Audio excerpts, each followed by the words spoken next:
The tradition for honoring the life and legacy of a president was altered right here in Chicago in the 1800s, believe it or not, during President Abraham Lincoln's funeral. It is an interesting bit of history. NBC5's Courtney Sisk is taking us through that history of the railroad's role in presidential memorials.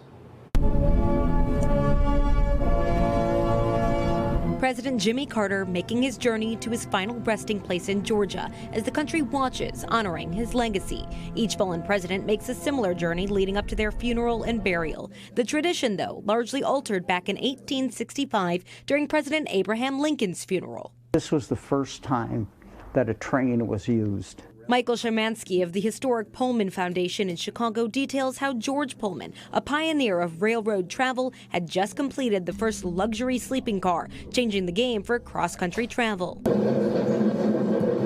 Pullman offered up 2 of the new model train cars to be used for dignitaries in Lincoln's funeral procession from Chicago to Springfield. It established a major tradition. Having this funeral train that moved across the country allowed Americans, thousands and thousands of Americans, to feel like they were a part of that national observation or in grieving of a president. The exposure from Lincoln's funeral train helped boost Pullman's reputation and laid the foundation for the factory to come right here to Chicago.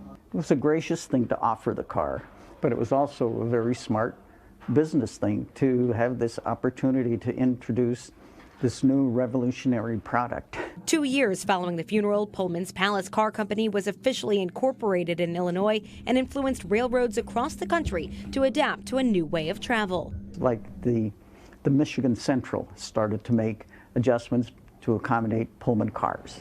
And so it was a big deal. A deal that paved the way we move and honor American leaders today. Courtney Sisk, NBC5 News. An interesting tie I never knew about. Our thanks to Courtney.